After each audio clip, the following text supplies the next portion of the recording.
Hello, everybody, and welcome to TNM Coaching Interconnected Podcast. As Zoran Todorovic Interconnected as well. Every week, we have these wonderful guests, and we record on interesting topics. And usually we start the week with the wonderful Instagram Live when we introduce the speaker and the topic. And then in this podcast, we go deeper into the conversation around specific competencies that we would love you to consider. As you know, this is the space when you need to elevate your heart, elevate your mind, expand your soul, and get to the next level of inspiring yourself with the new knowledge, with the new skills, with new techniques that you can apply to your life, to your business, and to your family and beyond. And today we have a very interesting guest with us. Catharina Sjögren, it's the MCC coach. For people who don't know what is MCC coach, is Master Certified Coach, which is a very beautiful designation. You have to do a lot of work to get there. I've done it myself as well. You need to be coaching people, being in this industry for some time and gaining beautiful experience. She has a corporate and business experiences for 2 decades in different industries, which really gives her a broader understanding of the landscape. Also, she is nowadays an executive coach. For 15 years, she also worked with different multinational companies from Sweden to US, Singapore, France, so global experience. And some of the brands that she had been working with are Volvo, Tetra Pak, In River, and so on and so forth. And then, of course, Catharina has combined her immense experience in leadership development and training and coaching and grooming the leaders and managers on a global stage into her new body of work, which is the brand new book on SQ and self-leadership. And today we're going to be focusing on that. We're going to be focusing on SQ. We're going to be focusing on self-leadership. We're going to introduce this new competence to our business target group, and then talk about how can you benefit from that knowledge, from that experience, from understanding the SQ and yourself in your daily life as leader, in your daily life as employee, as collaborator. It really doesn't matter to what extent or on what level in the organization you're sitting. So it's going to be wonderful and exciting talk. I'm really grateful and happy because this is one of the topics that I really love, appreciate, and honor. This is also a new topic that a lot of people are not even aware of.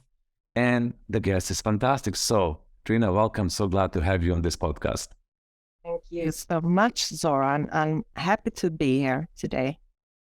Beautiful. So we'll dive into it. Like you and I, we know what SQ is basically. So let's start from the foundation. For the people who are, curious and wondering, they're like, what is this SQ? What is Zoran talking about? What is Catharina talking about? So can you start with that? What is that? Just define it for us. Yeah, I will. So SQ is spiritual intelligence. And that's all about meaning, values, and actually to live according to your core values. And I think that we need to put SQ in a context to understand it fully. So if we look at IQ, EQ, and SQ, they get together, then we use all of our intelligences and competence. And IQ, as most of you know, is our quote of intelligence. It's our rational thoughts. And then we have EQ, emotional intelligence. That's our relationships, our feelings that we use every day. And as neuroscience shows, we are feeling machines that can think and not the reverse. So EQ is important. Yeah. And today, computers has IQ, and higher mammals has EQ. But then we have SQ. That is not instead of IQ and EQ, it embraces them. So together, we use everything inside us to use all of our potential, actually. And SQ is unique for us human beings.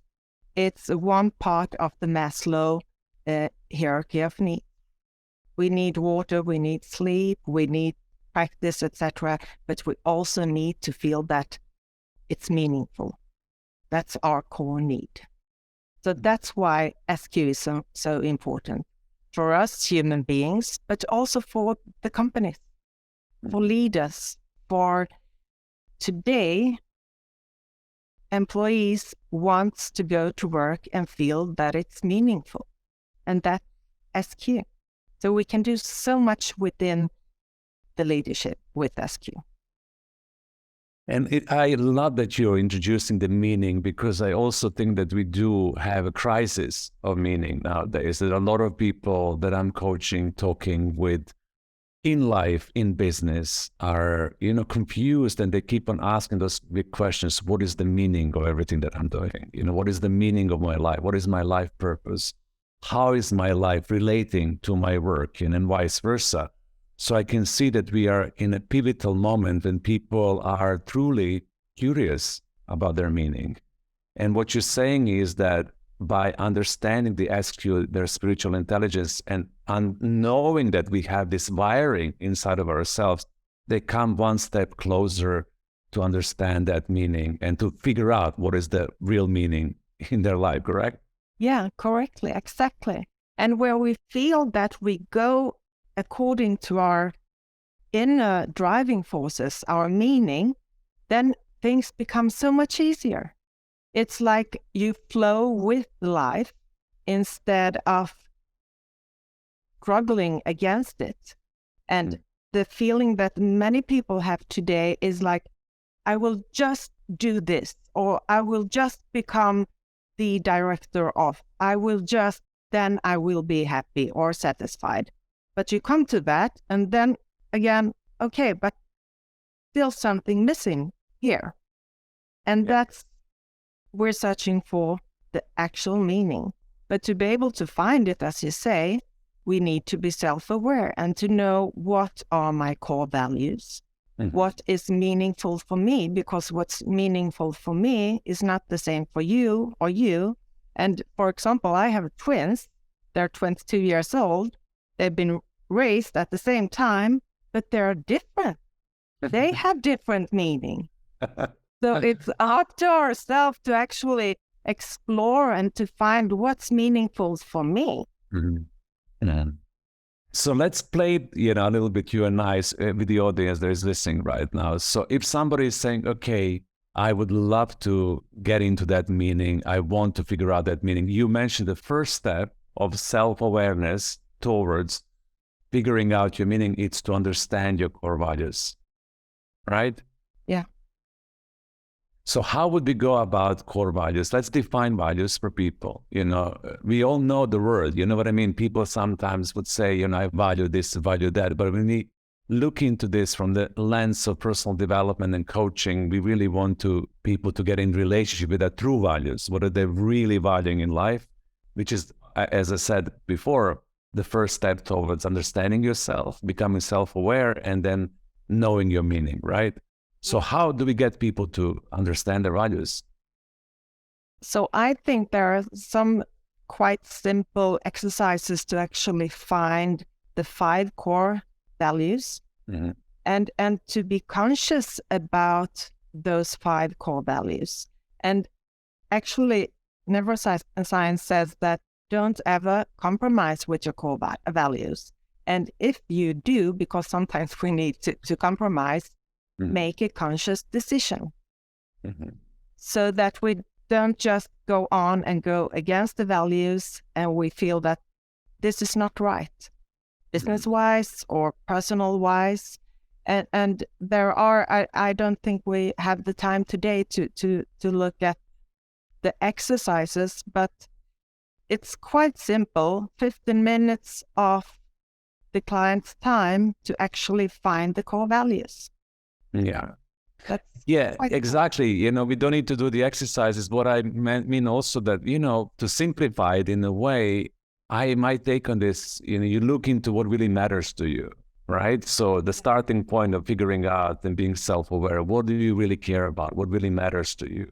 What is really important? And when we recorded our Instagram live, I said what matters to me, for example, personally, it's freedom, and I know that freedom was always my core value. What matters to me, it's adventure. And I always knew that the adventure was core value of mine, because whenever I am in a situation of adventure, when I'm traveling, meeting new people, even when I'm conducting workshops and trainings in the new cultures, I always feel this sense of adventure inside of myself. And I know that I'm touching my core value, and I feel inspired, fulfilled, and I can do it again and again and again and again without, wasting my time or losing myself inside of it. It is because it really matters, right? So I think that one of these essential points is what matters to you. What do you really care about? So is that your take as well?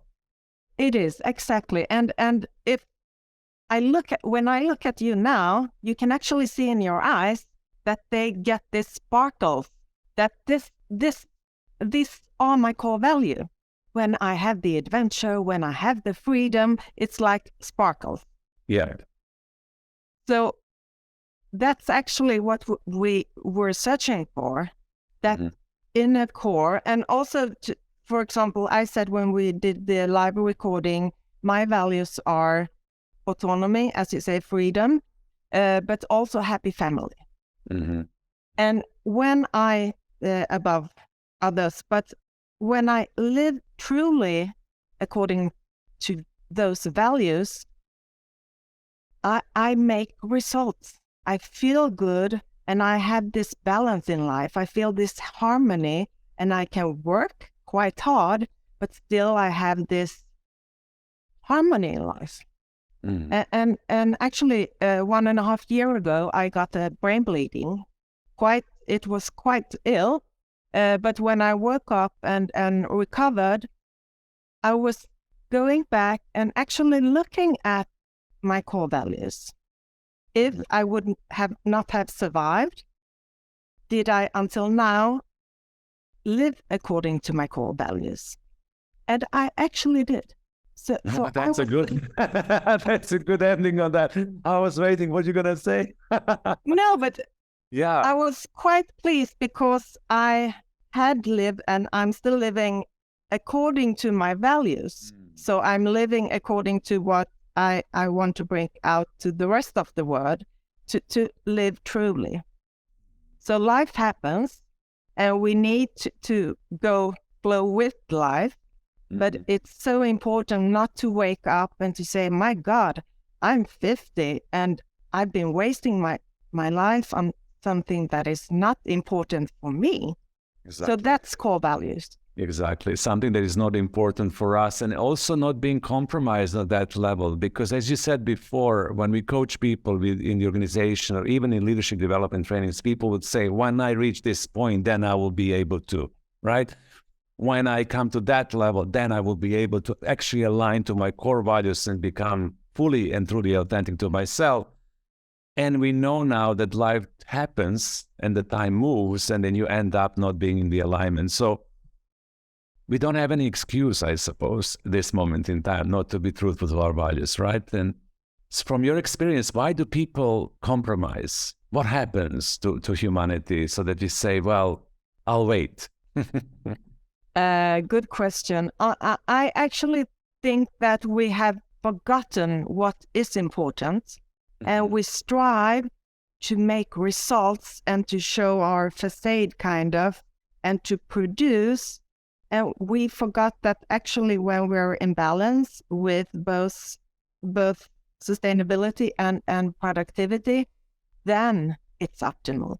Then we're sustainable over time, but we will also make extraordinary results. So nowadays we're kind of more in our ego.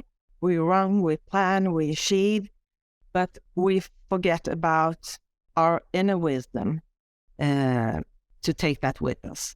But when we combine those two, it will be a much better place to be, both for employees, ourselves, leaders, and as we see in leadership and trends forward, combined with leadership, we see that people want leaders that can fulfill the work-life balance, managers that are more of enablers than doers. I don't want the manager that tells me exactly this you should do. The manager could say when and what, but how I do it, I want to decide myself. I want to feel that it's meaningful. I want to feel that I develop, and all that is SQ actually. Yeah, and I have ownership, and I love the wisdom that you're sharing right now, specifically around, I just want to reframe it and bookmark it for our audience, that we need to remember, we got kind of little amnesia. We forgot what is important. We forgot what really matters, so that remembering, it's the leading us, for all of us, into becoming more self-aware about ourselves. And I also love what you're sharing about the distinctions in leadership, and the enablers, managers who are really giving space for people to have ownership, because through their ownership they also have a meaning, because they own something. Yeah. So the bigger question I have for you, while we're on this self-awareness topic and SQ in the organization, so how do we then align our own individual values with the organizational values? Because sometimes I personally end up in coach training programs, leadership development programs, when people will come to understand their core values, but they don't really know how they link those core values to the organizational values, because they belong in a bigger entity of the organizations. And that's one question, which is really important. And the other one, what if those values are not matching? So what if, I would say, you have the value of autonomy, and the value of family, but you end up, let's say, working in a hardcore company, in financial market, who doesn't care about family and balance, which is like do, results. You have to perform, work night, work day, work across different time zones, WhatsApps, all the messages. So they really don't care about it, but you do. So two questions here for us. And I know this is going to be interesting for people to listen. It's, how do I align my values with organizational values? And what do I do if I end up in the organization that is in misalignment with my personal values? So if we start with the last question, if you actually feel that right now, because things change over time, I don't align with the values that I have myself and the way that I need to work in this role in this company. So maybe we have to actually stop and to say, okay, what is the most important thing for me right now? Should I stay where I am? Should I actually move and look for something else where I can contribute even more and also gain? Or can I look into my role in company and make a change? So there are different options, but I do think that we need, if we have those feelings, to actually stop and to think and make conscious decisions. And I'm grateful, Catharina, for you to say this, because I think this is super important to empower people to do this, because people don't. They just keep on rolling and rolling and rolling. They're not happy. But what you're saying is, if this is your case, stop. Yeah, right. Stop. Reevaluate. Yeah, and think about what is important, because if you're not in the right place, you will not perform in your highest potential either. So it will be bad from two different ways, actually. And exactly. I'm thinking about, as I'm writing in my book, that we all people, we have like 3 phases in life.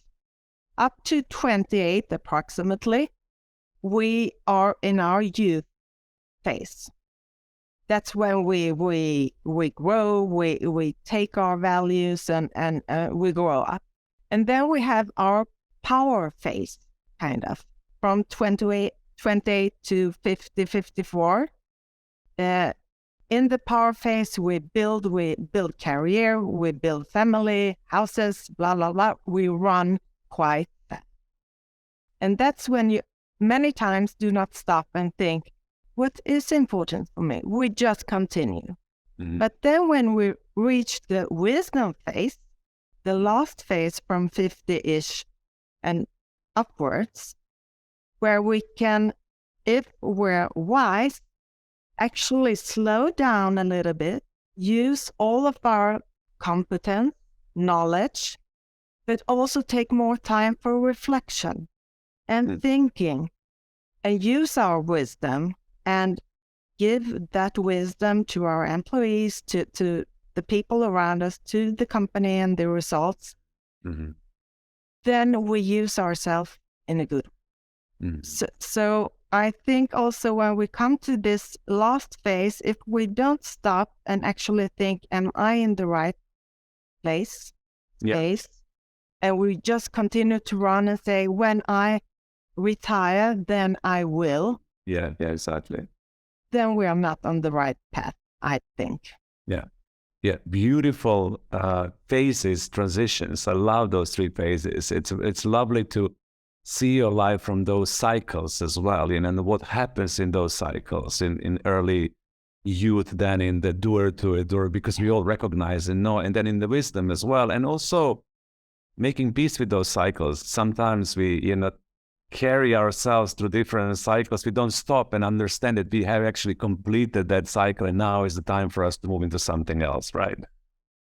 And that's what both you and I actually work with, to actually take time to do reflection, to do the reflections, to be able to use all of our inner wisdom, knowledge, experience that we and our clients actually have.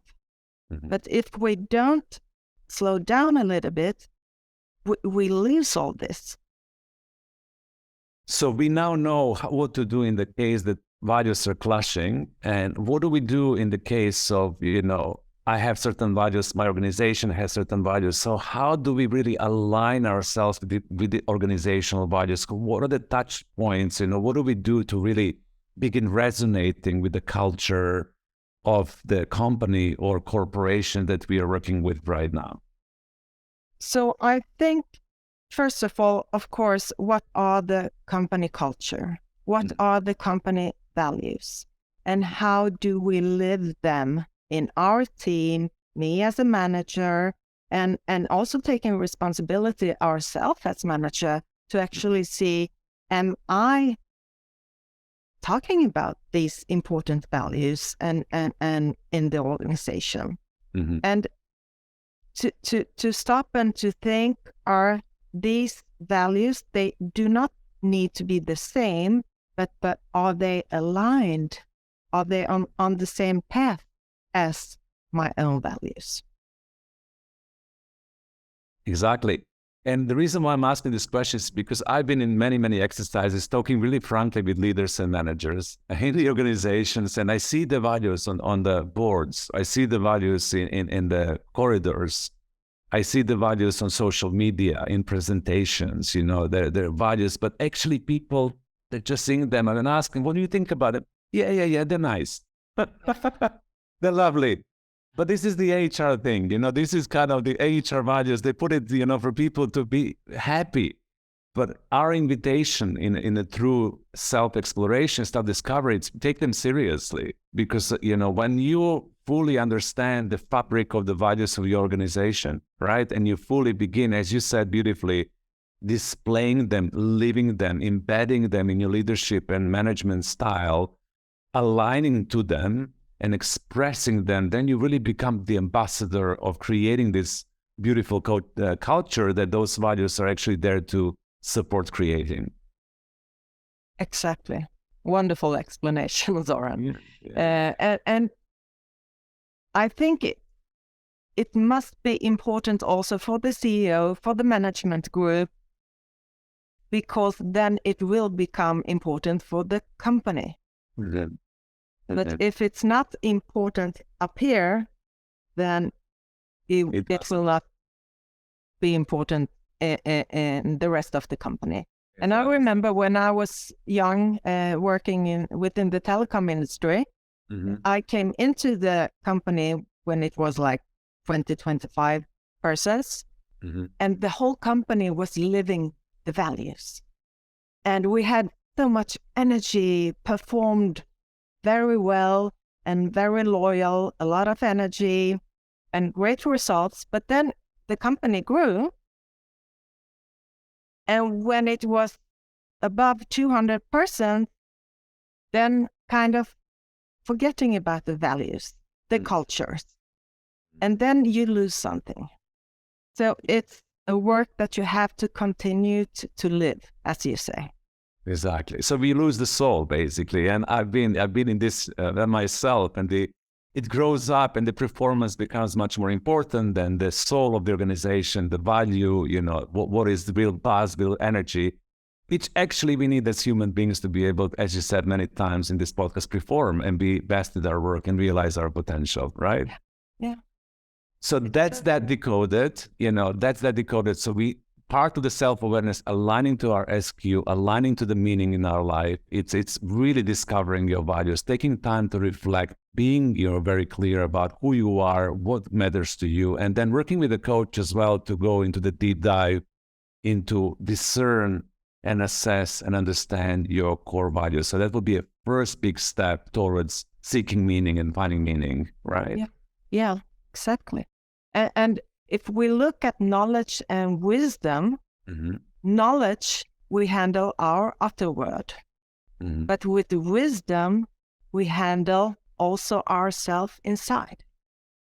And when we do that, we can handle everyone around us, the company, the teams. So we need to take care of both managing productivity, but also the wisdom inside. And I suppose wisdom is one of the core elements or core competencies of SQ, right? It is. That's kind of the highest. That's the highest of the high. So how do we tap into this wisdom? I know myself, how do I do that? But how do we get people to tap in their own wisdom? Could I ask you, how do you do, Soren? How do I do it? I feel into it. I take the moment of stillness and silence. So for example, when I need to make a decision and I know it's an important decision and I have multiple thoughts, like I can make this choice and that choice and that choice. Usually when I have this split in my thinking, then I know I need to rely on my wisdom because I can go any way in my cognitive capacity. So what I do then, I breathe, I still myself, I connect to the deeper part in myself that I define as soul, because I believe we all have soul. And then I just stay, in silence for a while, and I see what emerges. What do I begin feeling, sensing? What is the intuition? What is the inkling? And sometimes it comes, and sometimes it doesn't. And if it doesn't, I let go. And if it does, I actualize it. If I let go, then I make an intention that I would like this wisdom to come to me. And then usually it comes to me in the morning. Honestly, my morning, when I wake up in the morning, those few minutes in between sleep and awaken, usually my wisdom is really powerful. It can come to me on my dog walk, while I'm jogging, in the shower, but it comes as long as I call it. And then I know what I need. In that case, what kind of decision do I need to make? Beautiful description. And I think what you're describing is that we need to be actually brave and to have trust to come into this. And what you explain here is actually when you are in the wisdom phase, because then we take time for it to come to us instead of being cramped to control and to do. Let it come to me. Of course, I do things for it to happen, but then I have trust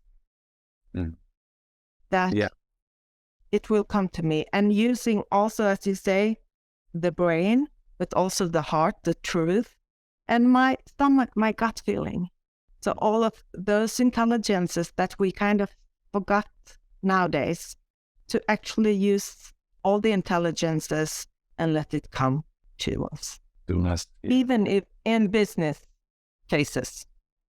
Even in business, but again, there is statistics. When you ask leaders, how do you make decisions, especially the CEOs, they always tell you gut feeling. They never tell you, I thought about something very strategically important. Even if they think about strategy, they always go back into the gut and say, I listened to my gut and my gut told me. So this gut intelligence, as you said, is super important. And that's the SQ, right?